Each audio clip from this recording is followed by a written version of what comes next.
संकट तुमच्या समोर टिकणार नाही. Praise the Lord. Hallelujah. Hallelujah. संकट तुमच्या समोर टिकणार नाही. तुम्ही संकटांना हाणून पाडा, तुम्ही संकटांना पायदळी तुडवा, तुम्ही संकटांवर विजय मिळवाल. हालेलुया.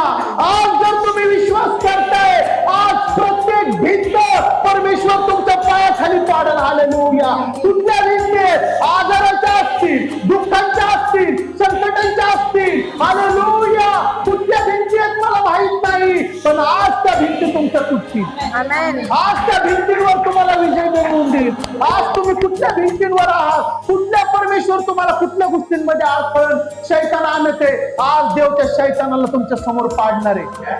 हालेलुया. आज त्याचं कुठलंच हत्यार तुमच्यावर चालणार नाही. तुमच्यासाठी शस्त्र बनवले असतील, पण एकही शस्त्र तुमच्यावर चालणार नाही. तो म्हणतो संकटाच्या वेळेसच परमेश्वराकडे जा आणि परमेश्वराला तुम्ही बोला. हालेलुया.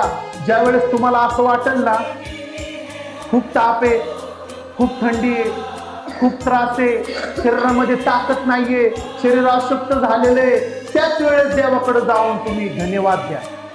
प्रभूला बोला, प्रभूला हालेलुया.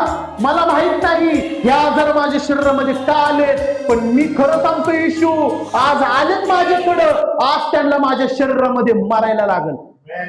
आज माझ्या शरीरामध्ये त्यांना मरायला लागल. का? कारण येशूने माझ्यासाठी रक्त सांडलेले, येशूने माझ्यासाठी सगळं काही पूर्ण केलेले. यशया 53 मध्ये त्याच्या बसल्या फटकेचं आरोग्य मला त्याने दिलेले. आमेन. हालेलुया. तुम्ही बोलणारे बना, तुम्ही बोलणारे बना. मी आजारांनी भरणार नाही. इथून पुढे याकोब 5:15 मध्ये लिहिलेलं आहे, जर विश्वासाने तू कुणासाठी प्रार्थना करशील त्यांना परमेश्वर आजारातनं बरं कर. आज माझा उपयोग ह्या धर्तीवरती